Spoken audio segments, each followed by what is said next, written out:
दोस्तों, अमेरिका का F-50 35 ये एक स्ट्रेंथ लेवल का जहाज़ है जिसको अमेरिका दावा करता है कि ये कभी भी किसी भी रडार के नज़र में नहीं आता, क्योंकि इसकी जो इसका जो डिज़ाइन है वो इस तरीके से बनाया गया जाता है कि जो रडार को फैला देता है। रडार जो अपने सिग्नल भेजता है उनको ये डिवाइड करके विपरीत दिशा में भेज देता है, जिसके चलते ये किसी रडार में छोटे पंछी की तरह नज़र आता है या आता ही नहीं है, फुटेज मिलते ही नहीं है। लेकिन भारत फ़िलहाल इसमें दावा हमने ये करा है कि हमने इसको रडार में भी पकड़ा गया है। दरअसल ये इधर आया कैसे, पहले तो सवाल ये है। दरअसल ये F-35 ये जो है ब्रिटिश नेवी का जहाज़ है, ब्रिटिश नेवी, क्योंकि नाटो में जो ब्रिटिश नेवी आती है नाटो के अंदर, और नाटो के हिसाब से जो नाटो के सदस्य हैं उन्हें अमेरिका ने ये F-35 जहाज़ दिया हुआ है। पर ये यहाँ पर आया कैसे, फिर भी सवाल यही है। तो दरअसल बताया जा रहा है कि ये एक अभ्यास के दौरान इसमें कुछ तकनीकी खराबी आ गई, जिसके चलते इसने एक इमरजेंसी सीक्रेट कोड जनरेट करा, जिसको भारत के एयर ट्रैफिक कंट्रोलर ने कैच करा और उसको इमरजेंसी लैंडिंग के लिए विशाखापट्टनम एयरबेस पर जगह मिली है। अब सोचने वाली, देखो, उतरना तो ये बात तो कायदे से सही है, लेकिन आखिर ये आया कैसे? अभ्यास चल रहा था भारत की सीमा के आसपास, कौन सा अभ्यास था इसका? पहली बात तो सोचने वाली बात है। दूसरी बात, क्या जो ये जहाज़ है, कुछ हमारे रक्षा विशेषज्ञों के हिसाब से बताया गया है कि ये भारत के रेडार सिस्टम को चेक करने के लिए आया था, क्योंकि आप जानते हुए हाल ही में जिस तरीके का हमारे डिफेंस सिस्टम ने परफॉर्मेंस करा है, पूरे विश्व के सारे देश इसको देखकर चौंक गए थे। खास करके अमेरिका अब सोचने पर मजबूर हो गया कि F-35 जो है इसको भी क्या ना चेक करा जाए, क्योंकि भारत का एयर डिफेंस कितना कारगर है ये आपको इसकी क्षमता बता रही थी। दरअसल विशेषज्ञों के माने तो बताया गया है कि अमेरिका भारत का एयर डिफेंस सिस्टम को चेक करने के लिए ये जहाज़ जानबूझकर यहाँ भारत की सीमा में भेजा गया है। लेकिन हमने भी इसको पकड़ लिया है। इसके जो फुटेज नहीं आते हैं, हमारे रेडार की जो काबिलियत है उसको बताया जाता है कि हमने इसको पूरी तरीके से पकड़ लिया था। उसके बाद इसको इमरजेंसी लैंडिंग के लिए जगह मिली है।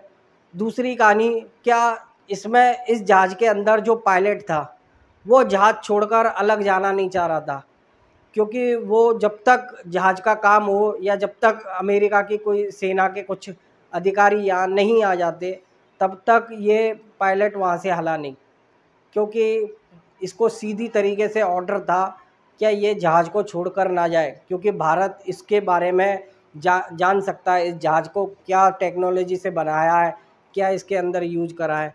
लेकिन भाई हम भी जुगाड़ वाले हैं, ये जो सोच रहे हैं वैसा काम नहीं है। हमें जो करना था, हमें जो पता करना था, सब कुछ हो चुका है। दरअसल अमेरिका ने इसको खुद अपने हैंड ओवर करा और इन्होंने अपने कुछ बख्तरबंद गाड़ियाँ और गार्ड इसकी सुरक्षा के लिए भेजे। अमेरिका से वो लोग आए थे और अभी भी ये 8 दिन सा हो गया इसमें काम, लाखों मतलब इसमें काम सब कुछ कर लिया, इसका सॉफ्टवेयर कर लिया, हार्डवेयर देख लिया, लेकिन ये अभी तक उड़ाया नहीं जा रहा। अब कुछ विशेषज्ञों के हिसाब से माना जा रहा है कि भारत की जो रेडार टेक्नोलॉजी है उसने कुछ विशेष प्रकार का लॉक कोड इसमें इंस्टॉल कर दिया है, जिसके चलते इसका किसी भी नाटो के या अमेरिकी के जो इंजीनियर है उनके पास इसका कोई सोल्यूशन नहीं है।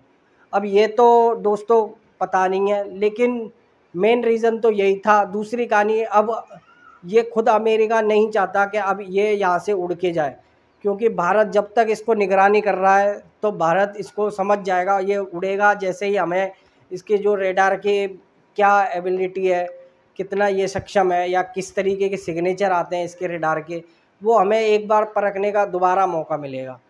लेकिन सवाल फिर भी यही है दोस्तों कि आखिर इसका आने का रीज़न क्या। तो दरअसल आप जानते हो कि पिछले दिनों जिस तरीके से मोदी और ट्रम्प के बीच में सीज़ फायर को लेकर तीखी बहस हुई है, तो शायद अमेरिका भी ये सोच रहा होगा क्या कभी हमें भारत को सबक सिखाने का कोई मौका मिले या हम सबक सिखाएं, तो हमारे F-35 कितने कारगर हैं भारत के एयर डिफेंस के सामने। शायद इसको चेक करने के लिए ये जहाज़ आया हो। लेकिन अब भारत भी इस तरीके से नहीं रह गया है भाइयों। अब हर क्षेत्र में हमने एयर डिफेंस के मामले में से तो जो तगड़ा परफॉर्मेंस करा है, पूरी दुनिया ने हमने अपना लोहा मनवाया पूरी दुनिया के अंदर। अब अमेरिका का नहीं चलेगा। और कहा जा रहा है कि F-35 के बारे में हमें जो भी जानना था सब कुछ हम जान चुके हैं। तो यही कहानी थी भाइयों। 8 दिन से लमसम समय हो गया। ये F-35 जो है केरल के बेस पर अभी भी खड़ा हुआ है। इसको सुधार कर दोबारा उड़ाने की बात कही जा रही है, या कहा जा रहा है कि इसको ट्रांसपोर्ट के द्वारा अमेरिका शिफ्ट कर दिया जाएगा। जो भी है दोस्तों, ये न्यूज़ थी। आपको वीडियो अच्छी लगे तो लाइक करना, और चैनल पे आज नए आए हो तो सब्सक्राइब ज़रूर कर लेना। जय हिंद।